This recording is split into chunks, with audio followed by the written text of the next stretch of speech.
Hi there! This is my reaction for House of the Dragon Season 3, Episode 6, titled Faceless Men. I keep these succinct by focusing on the top 7 major points about each episode, good or bad. And I'll start off immediately by saying this was probably the weakest episode of Season 3 so far, relatively speaking, because it was still presentable. It wasn't bad. I mean, I'd give it like a 7 out of 10 or something, and I'm seeing other reviewers saying pretty much the same thing. Point 1A.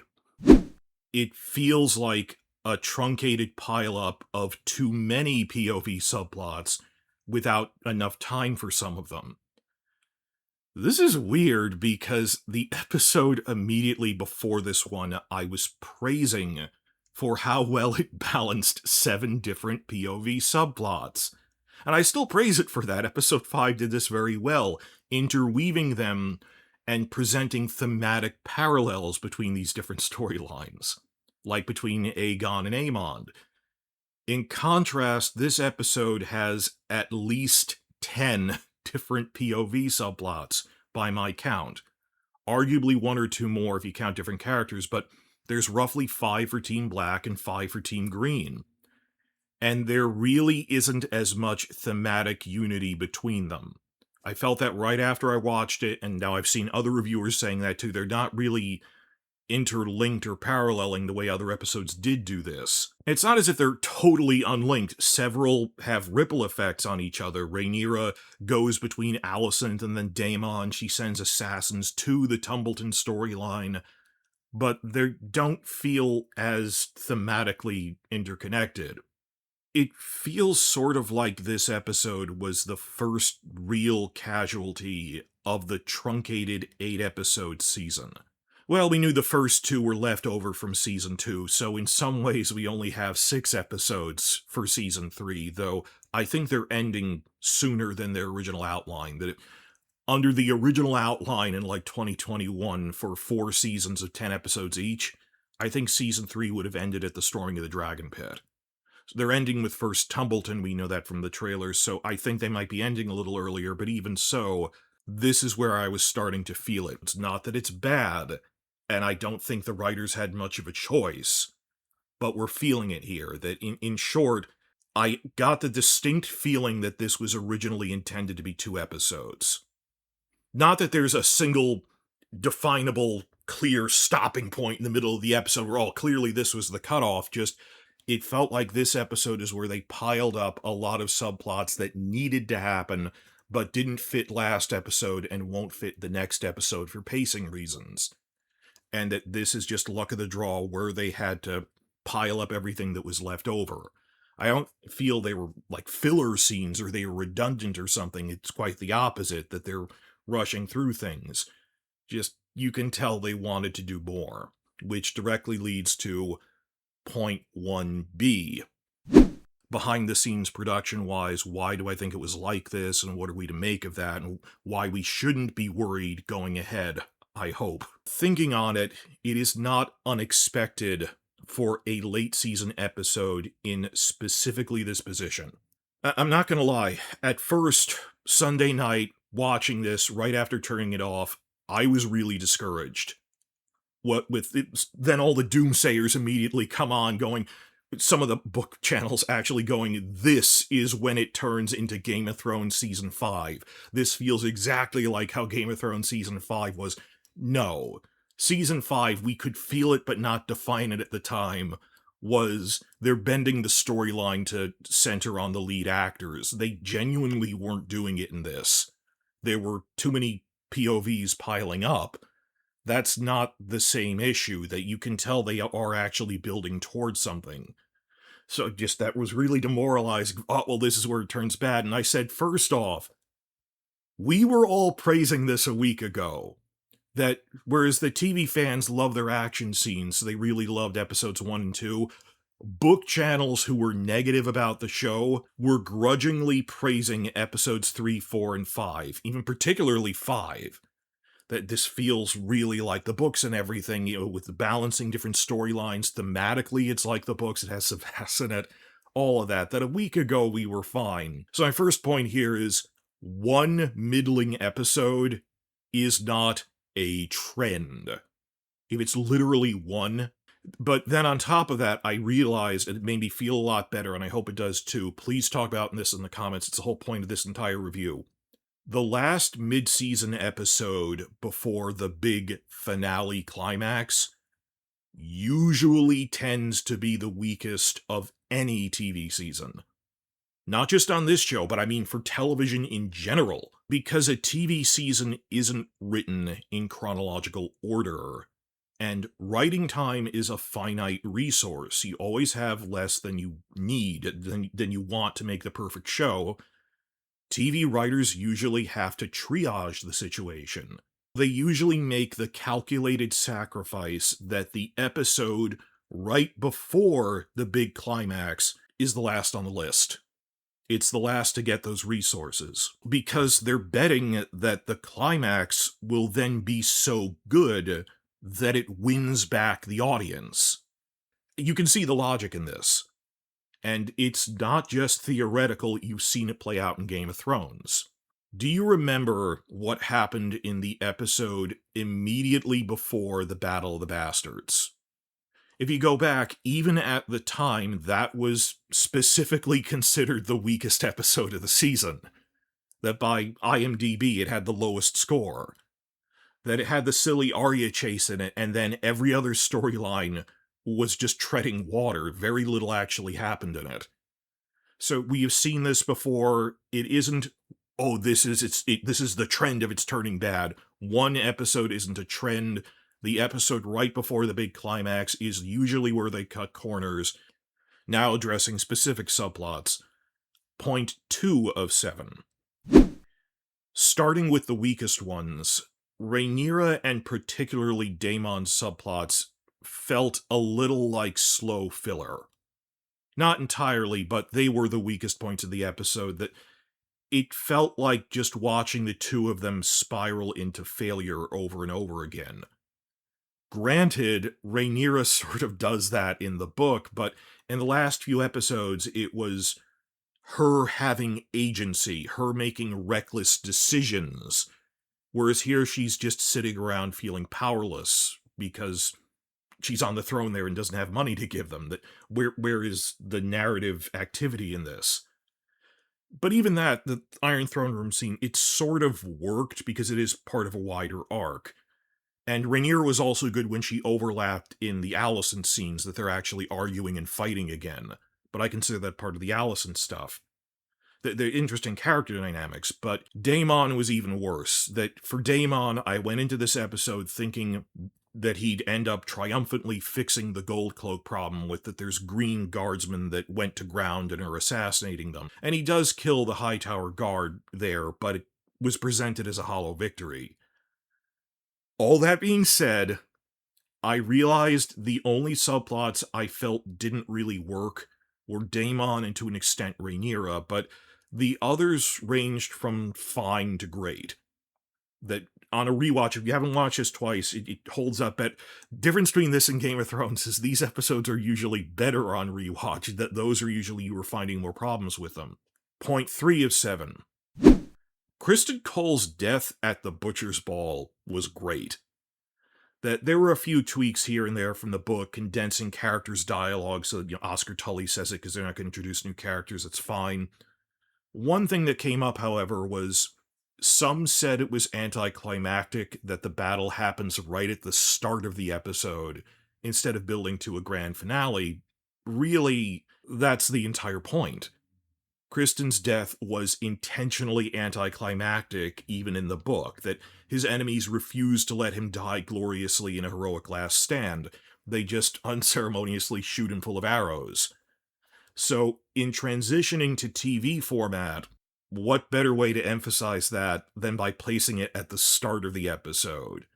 That it's considered an insult to, you killed someone off in the first act. Yeah, and in this case it was invoked, that they were doing that on purpose to undermine it. Yes, others point out they cut the great line, "We will have no song sung of how brave you died." And it's a case of show but not tell. I've seen audience reactions from TV-only viewers. They got it, that was the point. I think it would have built it up too much to present this great speech. It has to be just, yup, no, in a transition to visual format. I still would have preferred the book line, but I get why they did it. Bigger thing, though, is just how blue I feel about it. I did feel this was a great final episode for Criston, for Fabian Frankel, the actor. That this was a great going out for him, and seeing his farewell messages and everything. I'm missing him already, and I'm not ready to say goodbye to a lot of these actors. You've all heard me say I think or hope that we're going to get a Regency spin-off on the characters who survive. And that will bridge us into some things, but on the other hand, there's certain characters that we know would not live beyond the end of the war, and I'm not ready to say goodbye to them. That what should have been our triumph in Season 2 was spent with everyone being angry, that what are we going to do? Build up that Season 3 is great, only to then be looking ahead to the final season? Doesn't seem fair. The remaining 4 points go pretty quickly. Point 4 of 7. Daeron, Ormund, and now Gwayne, with the main Hightower army at Tumbleton, have grown into one of the highlights of the season. Not just grown, I mean, we're recognizing now this has been consistently strong from the beginning of it. And I do like that they were putting in some action things of Rhaenyra sending in assassins in false uniforms and then actually showing Gwayne being competent fighting them off, and we got to see John Roxton's Orphan Maker in action. But he does that in the book where he bisects a man with it because it's Valyrian steel. But for me, the best part was really that quiet scene that Ormond wasn't even in at all. Just this quiet one-on-one scene in the corridor between Daeron and his uncle Gwayne, who he actually has a good relationship with. He's the relative he actually grew up with. And rewatch it if you haven't, line by line. This is a really good performance by the Daeron actor, Benjamin Evan Ainsworth. The range of it, that he does like Gwayne, but he's a little annoyed about, well, why didn't you do more? And then, well, why weren't you? So he varies between annoyance and sympathy, and he goes through a wide range of things in that. And it felt like when you're arguing with and then agreeing with a real relative. And it is amazing to me how we have only had Daeron for 3 episodes, and he actually feels like a well-rounded main character. That was a strength of the writing. We were worried about that. Next, another strong subplot. Point 5. Alys Rivers reveals dragon eggs to Aemond. This pleasantly surprised me, and I'll make separate videos on it. That it was a big lore dive to Fire and Blood, and I mean in a good way, but yes, old King Jaehaerys' other sister, Rhaena, lived out her final years at Harrenhal with her dragon Dreamfyre. They were there for a considerable length of time, so it's plausible that she left a clutch of eggs there and no one knew about it. Indeed, when we spotted them holding an egg in the trailer, we could tell it was, Aemond and Alys. I mentioned how Mordred Targaryen has a dragon at Harrenhal in the Regency era, Alys's son. I never really thought much about where they got a dragon egg. I mean, this happens in the book. Where does that egg come from that when the guy says she has a dragon in there? I always assumed Vhagar must have left it behind. I don't know if they ever stop laying eggs in old age, but never considered, is it possible that even in the book, Martin himself will later reveal that it was a Dreamfyre egg, and he might have told Condal this. Equally possible he didn't, but we know there are things from later storylines that Martin must have told Condal when he was still working on Season 1.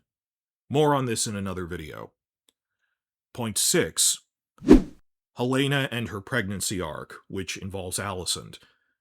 Again, Fia Saban is doing standout work here. Subtle, standout work.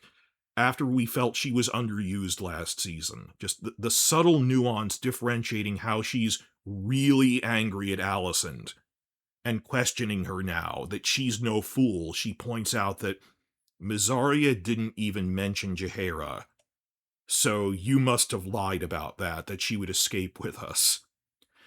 And at the end, that really felt like the payoff to 3 seasons of build-up across 20 years of story. when Helaena finally confronts her mother, why am I here?